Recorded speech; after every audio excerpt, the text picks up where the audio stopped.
Welcome back to the Nerdrotic channel. My name is Gary Beekler. I am live in San Francisco, and I am here to talk about The Expanse. Any excuse to talk about The Expanse is a good thing, I think, anyway. So tonight we're going to talk about the Blu-ray. Season 3 Blu-ray came out July 17th. It came out really quick after the season. I wasn't expecting it. I was actually at Comic-Con. So I was able to watch the whole season over again. And as far as Blu-rays go, I mean, this was a crazy season, by the way. In the show and outside of the show, it's been a sight to behold. It was a wonderful season 3. And the thing, I was asked recently what my favorite episode was and what my favorite season was. And well, I can say my favorite episode was probably Home, where Miller and Julie take their ride off into Venus. But I don't know if I have a favorite season because this is just such a great continuing story. And the way they format the series is something I absolutely love. Season 3 is, 2 books. Basically, we got the second half of Caliban's War and all of Abaddon's Gate kind of mushed into the last part of the season. And it was done really well, given that the writers were probably told pretty early on that the season, this was going to be their last season. I heard rumors actually in season 2 that the ratings weren't what they thought they would be, and we would maybe lose this show, and we almost did. But that's the great thing about how it's formatted. We got season 1 was essentially the entirety of Leviathan Wakes, and then we got the second half in season 2. And midway through season 2, we started Caliban's War, which finished midway through season 3, and then of course the aforementioned Abaddon's Gate. As far as Blu-rays go, I almost said DVD. There's not much. Actually, they didn't give us a digital copy with this one, which I thought was kind of a bummer. Okay, here it is right here. And stay to the end of the video because we have a new contest to announce. And also, I am announcing our winners. So we have 5 copies of seasons 1 and 2 on Blu-ray for The Expanse to give away to anybody who was in our chat or left a comment and you're a subscriber. And it took me a really long time to compare everything and get this together, but I finally got it together, and I will announce those at the end of the video. So as far as Blu-rays go, pretty good transfer. I'll say 8 out of 10. Now I watch it on a 4K TV, so it's upgraded. It's 1080p. And as you know, Blu-rays really aren't true 1080p. It's actually 720p a lot. I used to do pre-mastering for Technicolor, and I used to burn DVDs. I was the last line of defense before they went out into the world. And first of all, I have to say thank you for the $5 super chat. Are Blu-rays better than HD? I have season 2 on Blu-ray, and it seems better. It is. And it also depends on your television. My television up compresses, and it looked really good. Now the sound, I only have a 5.1 surround sound, and that was really good too. I would give that a 9 out of 10. The score for this series is wonderful too. But season 3 might have been my favorite season. I don't know if I can love any season more. It's like picking your children. Because it's one complete story that's unfolding before us so well. Naren Shankar, the showrunner, is somebody who I'm should be running Star Trek. I'm glad he's running The Expanse instead, but maybe when he's done, 10 or 12 years from now, he can take on Star Trek and do us right on that one, because we're not getting what we want out of that. But the special features are there's not much, and I think all of those are available out in the world somewhere. They answered some Twitter questions, which was really good. You get to see Avasarala's closet. You get to see them building the sets at Pinewood Studios, I believe, in Canada.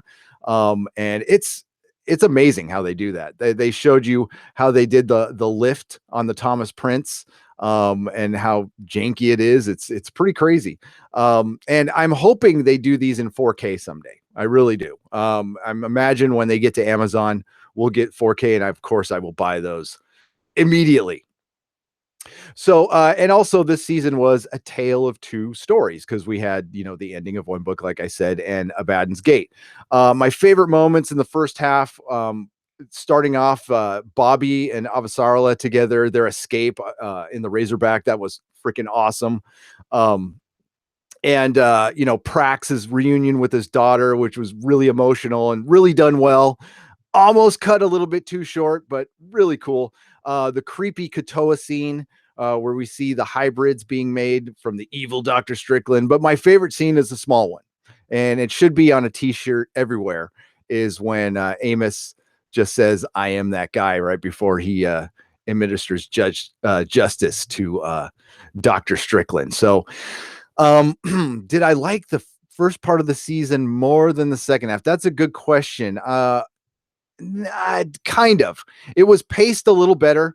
We had more Bobby, and of course, another favorite scene is Bobby's fight with the hybrid. That was so well done. The effects are, for what the budget of the show is, the effects are amazing.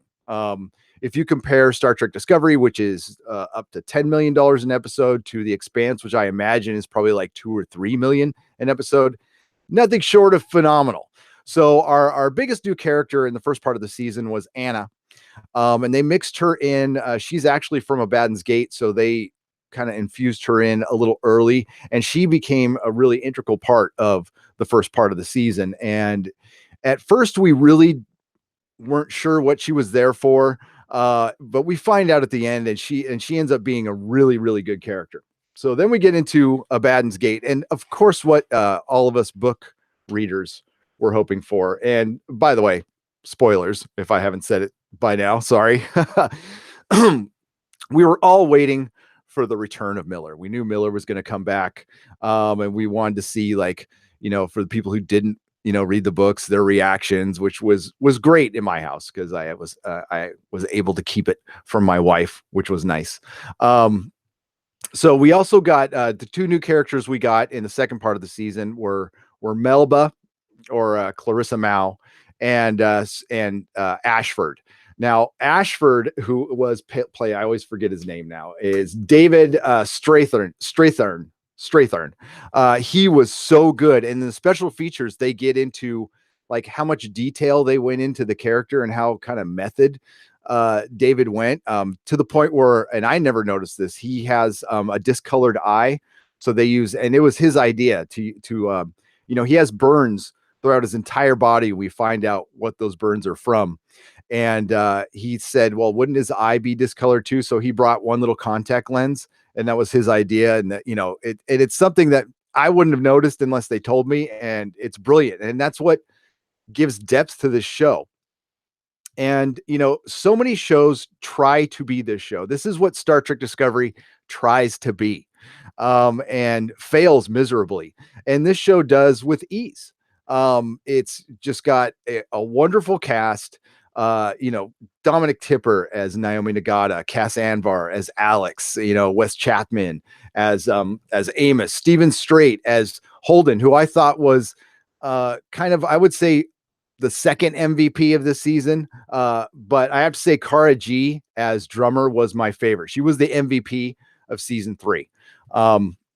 So the return of Miller, my favorite, moments, or I guess my favorite episode from this season 3 is Dandelion Sky, where Holden goes into the sphere, takes on the Martians, and we find out a little bit about the makers of the proto-molecule, and we get we don't get as much information in the show as we do in the books, but it's still pretty well done. But back to Ashford, he was a character that was actually improved on from the books. In the books, he was just your basic asshole, and they gave him so much depth, and I can't wait to see more of him. I hope we get to see more of him. We also, in the second half, got the return of Bobby, which really doesn't happen in Abaddon's Gate. She's in it a little bit, but she's not in it as much as she is in the show. So of course, Miller's return being my favorite part. The ending I thought was great. Now, this ending would have killed me, the ending to season 3, if this was the end of the series. And that's the biggest, I guess the biggest thing from series 3 is we're getting a season 4. I believe it was May 10th that they announced it was canceled, and some craziness happened after that. We saw one of the best, fan movements I've ever seen, if not the best. They flew a Rosie into space, and took a picture of it. They got a plane to fly over Amazon saying "Save the Expanse." The whole "Save the Expanse" movement started. I got to meet a bunch of new people. Did great for our channel, and it was really fun. Now that we know, of course, that we're getting a season 4, it would have been really heartbreaking if it didn't happen. And it sounded like, now that we've gone back from it, it looked like it was going to happen from the get-go. And I still believe that Alcon had kind of a poison pill. They knew they had a good series. It's a risk. I could be totally wrong about this, but it's a really risky move to the way the agreement was set up was, if you haven't heard this before, it was based completely on overnight ratings, and people don't watch TV like that anymore. So they really, really got, lucky with this one, but they knew they had a good show. I mean, it's Game of Thrones in space. That's what it is. So, a wonderful season, and although I'm bummed there isn't a digital copy with the Blu-ray, it's still completely worth buying. So before I move on anymore, I'm going to say that the new contest will be, we're going to give away 5 copies of Series 3 on Blu-ray. If you are a subscriber, you are involved in the chat, or you leave a comment. And your names will go into a hat. The more you comment and the more you're in the chat, and also if you're a patron, you get some extra picks. I will announce the winners a week from this Friday. Which, forgive me, I'm recording this live. By the way, we do all of our videos live. I do warts and all. We do all of our videos live. So on August the 10th, if you're watching this, we will announce the winner of, you will get a copy of season 3 on Blu-ray. If you are in another country, we will work something out. All right. So for the winners of the recap, and these are all the people who have left comments or were in the chat during our 12 recap episodes. There was actually 13 seasons, but the last one was 2 hours. We had to compare names with if you were a subscriber, with how many times you commented. It took me forever to do this, and you will win. Again, these are my copies. Yours will be sealed. Expanse season 1 and season 2 on Blu-ray. You also get digital copies with those, which is great. If you are, there is no exchanges. So if you already have them, I'm sorry, you can give them to somebody else if you so choose. Oh, I lost my Tycho patch. Oh well. And so we can, here are the winners right now. By the way, if you're also in a European country and stuff, we will work something out with you. And we will contact you. First, I will contact you through your comments. I'll respond to your comments. And what you want to do is go to the About section of our page, and you'll see an email address there.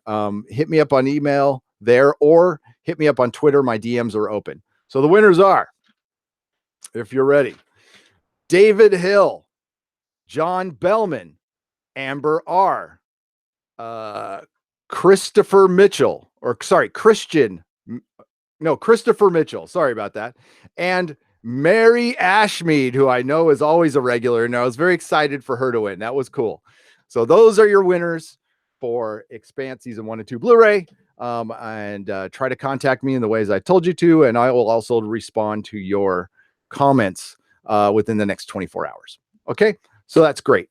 So our next Expanse thing will be, I'm going to be reviewing Cibola Burn. I am reviewing all of the books over the summer, and some of the novellas. And if you're watching this as a video, you can go back and check out the video. If you're watching this live, it's going to be this coming Sunday, which again is, I should remember this, this coming Sunday, which is August 5th. It's going to be early in the morning. It's going to be at 10:30 a.m. So let's get to the chat a little bit before I take off. Like I said, I was going to try to keep this short. Again, thank you, Slurmy Scott, for the super chat. And Mary Ashmead, thank you for the $2 super chat. This is so amazing. I love the Expanse, everything. I always say this, and I will always say this, and I'll say it again. It is all about the writing and acting. It's top notch, says Crazy Carlos. Absolutely. That's where the show kills. So many shows, you have a sign of a bad show when they have to point out, at first, if the first thing a show points out is who's in it, what they look like, as opposed to what kind of a story we have. That tells you about your show. I think right away. This show just says we're a great show. Check us out, and that's all they need to say, really. I've sold this show to so many people now. Unless you just absolutely don't like sci-fi, which I understand, some people don't. I can't see you not liking the show. And you will be gripped within the first season, not first episode of the first season.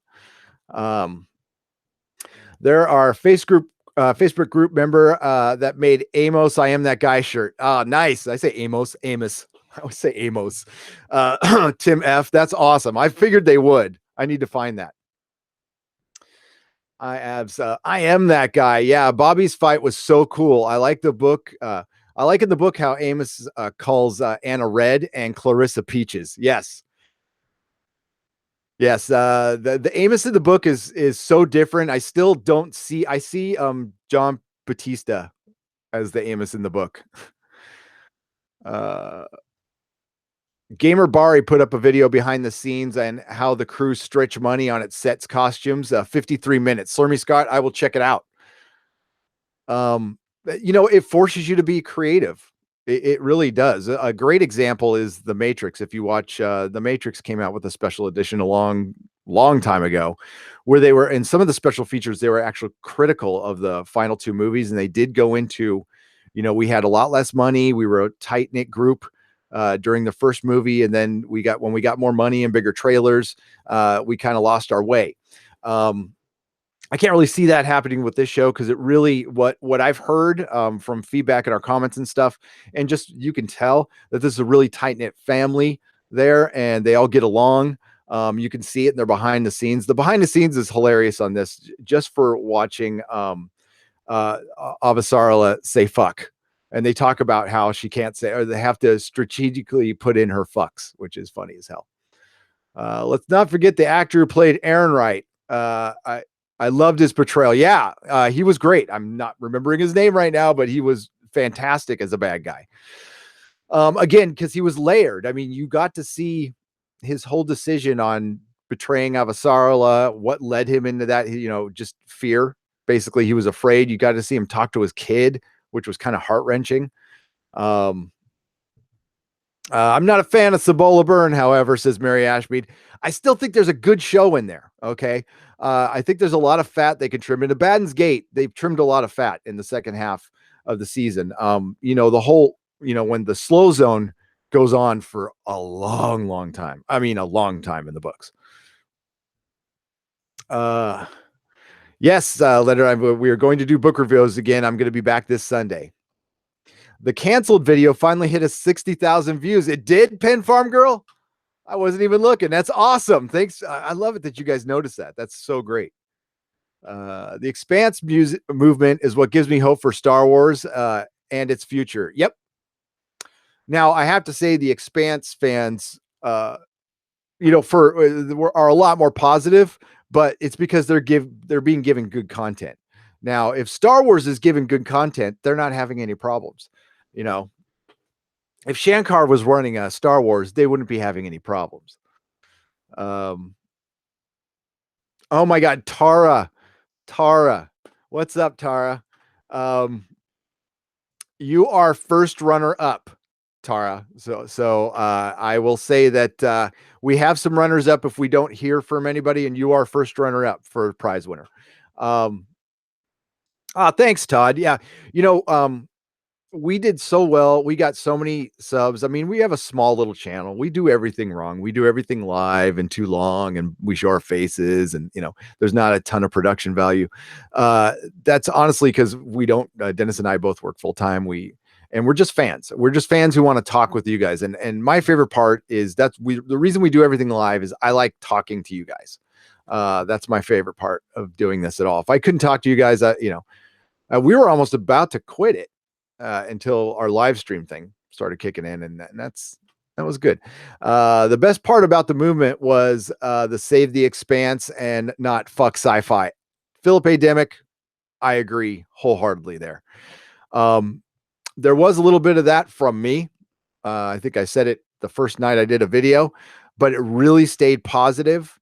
And that is a credit to the fandom of The Expanse. And that's what kind of sets you guys, and I will say us apart. Um, I'm halfway through Leviathan Wakes, and so far I like it. Appreciate the changes they made so far in the show. Started rewatching it from season one. Says Jens did. Jensid. Sorry, Jensid. Yeah. I've rewatched it a bunch of times and it's got great rewatchability. Tara, for sure you're gonna go in the pot for season 3. Um, and congratulations to our winners. I'll also post you in the description. And you have plenty of time to claim your prize. I'm not gonna like knock it off. I'll give you guys like a couple months to get back to me. I believe saving positive went a long way towards Amazon saying these fans are these are the fans we want. You're right, Philip A. Demick. You're absolutely correct. It did play into it. Shankar even said that at Comic-Con. Check out my short little video.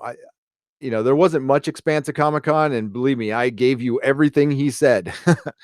And it was enough though, and it was great to hear him say it was the fans. We actually did save this.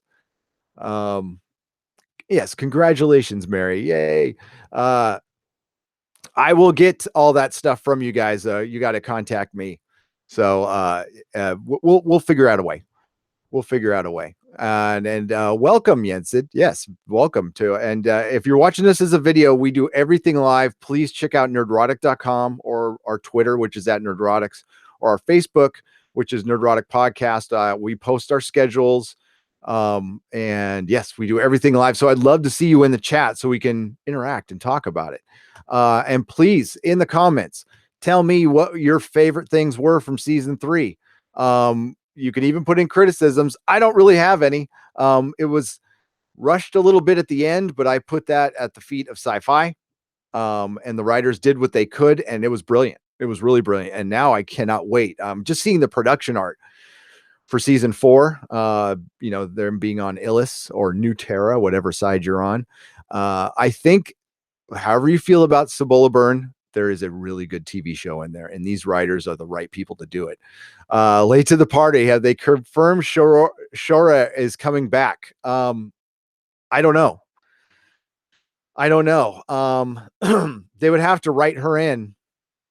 I didn't know she was leaving, but we've lost so many so far. I don't know if Fred Johnson's coming back, and yeah, I don't know. There's so many characters that are supposed to be in it that Havelock's doing Magnum PI right now, so I don't know if he's going to be in it at all. My favorite thing about the Expanse season was being here and listening to you and Dennis reviews. Oh, thanks, Mako. Our favorite part was talking to you all. It's reciprocal. Yes, Mary, you will get your box soon. So I'm going to cut this one short because I'm going to try to watch another show and review it. So Expanse fans, anytime we get news, I'll do a video. It should be pretty quiet, until things start production. And we're doing the book reviews. You can always check out our recaps.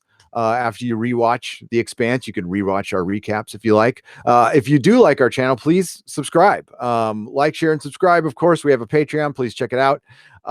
Thank you again for the super chats from Mary Ashme, $2, and Slurmy Scott for $5. And yes, so Beltaladas, you guys are awesome. May the small folks sing songs of your greatness. Cheers, everybody.